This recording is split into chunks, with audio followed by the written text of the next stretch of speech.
Salut à tous, c'est Baptiste et bienvenue dans cette nouvelle vidéo. Aujourd'hui, j'aimerais vous expliquer la méthode pour pouvoir acheter 10 appartements et cela sans argent en partant de zéro comme beaucoup de personnes ont pu le faire. Alors, je sais que se crée un gros patrimoine est le rêve de beaucoup d'entre vous. Maintenant, je sais aussi que vous vous créez des faux obstacles, des fausses objections qui du coup vous font renoncer à ce rêve qui peut paraître utopique à vos yeux, du coup un petit peu rêveur à vos yeux, aux yeux de vos proches. Et il suffit simplement de suivre une méthode. Et on va voir dans cette vidéo que réussir son premier investissement est capital et que vous allez pouvoir partir de zéro et vous créer un patrimoine important si vous avez les bonnes stratégies. Le premier point, c'est tout simplement d'avoir un bien qui s'autofinance. Qu'est-ce qu'un bien qui s'autofinance ? Vous le savez probablement, sur cette chaîne, on parle très souvent d'autofinancement si vous avez suivi mes vidéos précédentes. Si ce n'est pas le cas, je vous invite à le faire. Et l'autofinancement, c'est tout simplement le fait d'avoir le loyer que nous allons percevoir qui va couvrir les charges, les différentes charges du bien, que ce soit les charges de copropriété, que ce soit les taxes foncières, que ce soit l'électricité, l'eau, le gaz ou autre, l'internet par exemple, et que ce soit la fiscalité. Et on a aussi la charge du crédit parce qu'on va emprunter en partant de zéro, on va demander à la banque de nous passer de l'argent. On va emprunter par exemple pour 100 000 €, on aura une mensualité de 520 € par mois, on aura 300 € de charge et on aura par exemple 1500 € de loyer. Admettons. Et du coup, on voit qu'avec 1500 € de loyer, si on n'a que 520 € de crédit et 300 € de charge, il nous reste au moins 600-700 d'excédent de trésorerie. Et donc, cet autofinancement est capital. Si vous n'êtes pas dans l'autofinancement, vous devez rajouter de l'argent de votre poche. Donc, vous baissez en fait vos revenus. L'objectif, c'était d'augmenter vos revenus, qui étaient par exemple de 1300 € par mois. Vous avez acheté un bien qui vous coûte 200 € par mois, puisqu'il ne s'autofinance pas, et vous coûte 200 € de charges en plus à rajouter qui ne sont pas couvertes par le loyer. Et du coup, vous avez acheté une dette de 200 € et vous ne gagnez plus 1300 € par mois aux yeux de la banque, vous gagnez 1100. Donc, d'un point de vue long terme, c'est zéro puisque vous n'allez pas pouvoir emprunter et multiplier les opérations rapidement. Et de deux, l'objectif, c'est de gagner de l'argent maintenant. C'est pour ça que je vais passer sur le deuxième point qui n'est plus l'autofinancement mais qui est le fait de dégager un excédent de trésorerie. On appelle ça un cash flow positif. Admettons que vous avez 500 € de crédit, 300 € de charge. Ça nous fait du coup 800 € de charge totale, 500 de crédit, 300 de charge.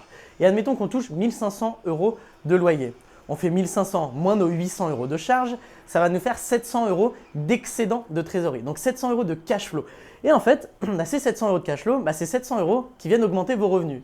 Donc aux yeux de la banque, vous gagnez plus 1300 €, vous gagnez 2000 € par exemple. Et du coup, ça va vous permettre d'emprunter toujours plus, de pouvoir multiplier les opérations rentables et de pouvoir montrer à votre banquier que vous savez investir. Et ça, c'est hyper important. Donc, je vous invite réellement à trouver des bonnes affaires. Pour trouver des bonnes affaires, comment est-ce que l'on fait? Très brièvement, j'en parle dans de nombreuses vidéos, mais je vais vous la faire très court. En premier lieu, on négocie le bien, après une bonne analyse de marché pour connaître la viabilité de celui-ci et savoir si l'on va réussir à louer, si on a de la demande, à quel prix, est-ce que l'on va pouvoir encaisser une plus-value à terme, est-ce que c'est un bien qui va s'apprécier ou non. C'est aussi hyper important de penser loin. Et on a aussi cette partie du coup de négociation. La négociation, ça va nous permettre de faire baisser une des charges principales qui n'est autre que le crédit et qui est la plus modulable en fait, la plus facilement modifiable. Vous allez difficilement pouvoir négocier une taxe foncière. Maintenant, un crédit, si vous achetez votre bien 50% du prix auquel il est affiché, vous payerez 50% du crédit que vous auriez payé si vous avez acheté le prix initial et emprunté la somme initiale. Si vous empruntez 100 000 €, vous aurez un crédit de 520 € par mois par exemple sur 20 ans. Si vous empruntez 50 000 €, vous aurez à peu près la moitié. Et c'est ça qui est hyper important, c'est qu'on va pouvoir négocier cette charge. En négociant, tout simplement, on va pouvoir la réduire de manière importante, ce qui fera qu'on aura plus d'argent dans notre poche. Et le deuxième point, c'est tout simplement de multiplier les loyers perçus pour une même surface. À notre époque, on est à l'ère de la multilocation. Le fait de louer un bien à un seul locataire, c'est plus très rentable. En tout cas, c'est difficile de faire de gros excédents comme ça. Et même si c'est rentable, on peut faire encore plus rentable avec de la multilocation. Donc, la multilocation, c'est le fait d'avoir plusieurs locataires dans une seule et même surface. Comme de la colocation, on a plusieurs étudiants dans une seule surface, dans un seul appartement. On peut faire des immeubles de rapport, par exemple. Donc, même si on a de la location simple, On a plusieurs espaces de vie dans un seul bien qu'on achète en fait. On achète un immeuble, on n'achète pas 10 appartes. On achète un immeuble et dans cet immeuble, on a plusieurs appartements, donc plusieurs locations simples. Mais ça revient en fait à une énorme colocation. Par exemple, en gros, on a la location courte durée où on loue à la nuitée. Et du coup, on a de nombreux locataires qui vont passer. En fait, il y en a un qui va venir 3 jours, un autre une semaine et en fait, on va enchaîner. Et le fait de louer à la nuitée fait qu'on loue beaucoup plus cher à la journée que si on avait un système de location simple. On a la division où on peut couper un appartement en plusieurs, faire plusieurs espaces de vie. Puisqu'un petit espace de vie se louera toujours plus cher qu'un grand. Donc là, voilà, je vous donne beaucoup d'informations comme ça, mais c'est réellement pour que vous puissiez comprendre comment est-ce que l'on fait une bonne affaire. On a ensuite la règle des 33%. L'objectif, c'est quoi? C'est de ne pas tuer votre capacité d'emprunt dès le début. Donc de ne pas emprunter, par exemple, pour des biens qui ne sont pas rentables. Vous devez absolument avoir un excédent, absolument avoir un bien qui s'autofinance et respecter cette règle des 33%. Ne pas être trop gourmand au début sur votre premier investissement. Et ne l'oubliez pas, mais ce premier investissement va vous permettre d'ensuite multiplier les autres opérations si vous avez la confiance de votre banquier. Et du coup, eh bien, vous êtes obligé de lui montrer que vous savez investir et qu'il peut vous faire confiance, qu'il peut vous financer sur d'autres opérations. Donc la règle des 33%, c'est quoi? J'en parle régulièrement encore une fois, mais c'est hyper important. C'est un peu les bases de l'investissement immobilier. C'est le fait de savoir où on va. Eh bien, c'est le fait d'avoir, en fait, on va calculer l'emprunt que l'on a le droit avec la mensualité. Vous prenez vos revenus nets et vous prenez 33% de vos revenus nets, c'est la mensualité maximale à laquelle vous avez le droit. Et on ne va pas taper tout de suite la mensualité maximale. Admettons que vous gagnez par exemple 1 500 € par mois, vous avez le droit à 500 € de mensualité puisque c'est 33% de 1 500 €. Et sur ces 500 €, on sait qu'on a à peu près le droit à 100 000 € d'emprunt. À peu près, ça fera du 97 000 € à la louche comme ça. Que vous aurez le droit. Vous pouvez très bien emprunter 100 000, 110 000, mais encore une fois, il ne va pas falloir taper au-dessus des 33% et même un petit peu en dessous pour pouvoir ne pas être éclairé en rouge sur l'écran de votre banquier. Après, si vous avez des biens qui sont très rentables, en théorie, vous passerez cette étape sans souci, mais il y a beaucoup de personnes qui se lancent sans être formées et qui achètent des biens qui sont moyennement rentables, ce qui peut les bloquer. Donc, c'est pour ça que je vous demande de prendre vos précautions et de ne pas acheter à 33%. Eh bien, si vous n'êtes pas formé, en conséquence avec des gens qui maîtrisent leur sujet. En tout cas, vous êtes sur la bonne chaîne, sans me lancer des fleurs. Je rigole un petit peu avec vous.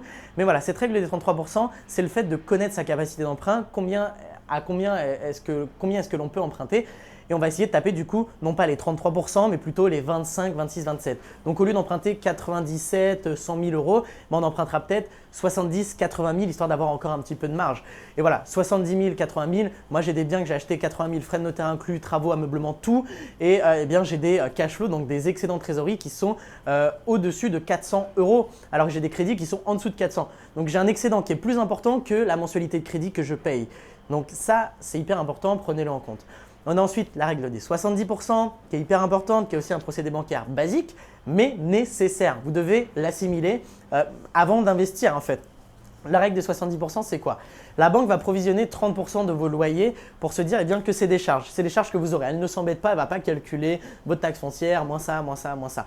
Et en gros, elle va prendre 30%. Donc si vous faites 1 000 € de loyer, pour elle, vous n'en ferez que 700. Et l'objectif, c'est quoi? C'est que les 700 €, du coup les 70% de vos loyers soient supérieurs à la mensualité de crédit que vous allez payer. Et ça, encore une fois, si vous avez un bon autofinancement, eh bien c'est pareil. Si vous avez un bon autofinancement, eh bien vous respecterez largement cette règle des 70% et vous respecterez même peut-être la règle des 30 ou 40%. Et ça, c'est hyper important. Et pour finir, eh bien, vous devez faire le travail à la place de votre banquier. Pour pouvoir multiplier les opérations rentables, vous devez gagner sa confiance et vous le mettre dans la poche en quelque sorte. Sachez qu'en moyenne, une banque vous financera 400 à 500 000 € sur votre tête. En gros, à 500 000 € par exemple, vous n'allez plus être bloqué, mais vous allez simplement devoir changer de banque. Elles vont vous dire, écoutez, monsieur ou madame, on a confiance en vous, on a bien aimé travailler avec vous, mais notre banque ne nous autorise pas à prendre plus de risques que X € par tête. Et très souvent, ça va à 400, 500 000. Des fois, ce sera 700, 800. Des fois, ce sera 300, 350. Ça dépend encore une fois de la banque. Ça dépend de sa taille. Ça dépend de plein de choses. Ça dépend du directeur de banque. Ça dépend de la politique. Ça dépend de plein de choses, encore une fois. Et ça, pour le savoir, eh bien, il faut simplement y aller et simplement développer ses investissements. Donc, à partir du moment où vous arrivez à 400, 500 000 peut-être d'encours, vous devrez probablement changer de banque puisqu'il y aura un risque trop élevé sur votre tête, sur un client pour cette banque. Mais ça ne vous empêchera pas bien de prendre 500 000 dans une banque et de reprendre 500 000 dans une autre et 500 000 dans une troisième. Ensuite, ce qui vous fera 1,5 million et ce qui vous fera normalement plus que vos 10 appartements si vous n'achetez pas en région parisienne. C'est une certitude et ça, c'est plutôt cool. Le fait d'avoir 10 appartements, c'est symbolique. Je pourrais vous en donner 50, je pourrais vous en donner 7, 8. On s'en fout en fait. Ce qui compte, eh bien, c'est simplement d'avoir assez de rentrées d'argent, assez de patrimoine pour pouvoir avoir des revenus récurrents qui nous permettent d'avoir le style de vie que l'on veut, pouvoir assurer son avenir ou assurer l'avenir de ses enfants, de ses proches, sa retraite. C'est ce que vous souhaitez et c'est ça le plus important, c'est que ça réponde à votre objectif et votre objectif, eh bien, vous devez le définir encore une fois. Donc, faites un dossier bancaire de qualité, mâchez le travail à la place de votre banquier, qu'il n'ait pas à vous recontacter 100 fois comme il le fait pour certains clients, à dire écoutez monsieur, madame, il manque cette pièce justificative, écoutez on n'a pas cette information-là, vous devez répondre à ces questions avant qu'il se les pose et ça c'est hyper important et comme ça, eh bien, il ira défendre votre dossier auprès de ses supérieurs s'il en a besoin encore une fois parce que des fois il a le droit de vous octroyer eh bien, le crédit tout de suite si c'est des sommes de 70-80 000 très souvent, si c'est au-dessus, eh bien, ça dépend encore une fois eh bien, de son droit, mais des fois il doit demander à ses supérieurs, ce qui est assez embêtant aussi, ça il faut faire attention. Mais par exemple, il pourra aller défendre s'il doit aller le défendre à vos supérieurs alors que la majorité de ses clients qu'ils voient, qui leur balancent le dossier comme ça, qui n'est pas complet, qu'il n'y a pas de prévisionnel, il n'y a pas de photo, on ne se projette pas, il n'y a pas d'étude de marché, il n'y a rien, et bien c'est pas pareil. Et là, obligatoirement, vous allez passer pour quelqu'un de professionnel aux yeux de la banque tout simplement. Et c'est ce que je vous invite à faire puisque, encore une fois, je le dis dans beaucoup de vidéos, mais même avec la meilleure affaire du monde, l'affaire la plus rentable qui existe, si vous n'avez pas de financement bancaire, eh bien, vous ne pourrez pas l'acheter. Et ça, c'est hyper important. Et donc, le financement bancaire, même s'il est souvent délaissé, eh ben, c'est une étape cruciale de votre vie d'investisseur, de votre évolution, de ce processus d'investissement. Donc, faites attention à cela. Donc voilà, si vous avez apprécié la vidéo, mettez-moi un like, abonnez-vous à la chaîne YouTube pour ne rater aucune de mes futures vidéos. Aussi et surtout, j'organise une conférence en ligne dans laquelle je vais vous expliquer tout ce que vous devez savoir pour investir dans l'immobilier locatif avec succès. Donc, je vous partage énormément de valeurs, des choses que je n'ai jamais partagées sur Internet, que je ne partagerai que dans cette conférence. Donc, c'est dans la description si ça vous intéresse, si vous êtes motivé, ambitieux et que vous souhaitez atteindre vos objectifs avec l'investissement immobilier, c'est clairement fait pour vous et cela, peu importe votre âge. Sur ce, je vous dis à très vite pour une prochaine vidéo. Ciao, ciao!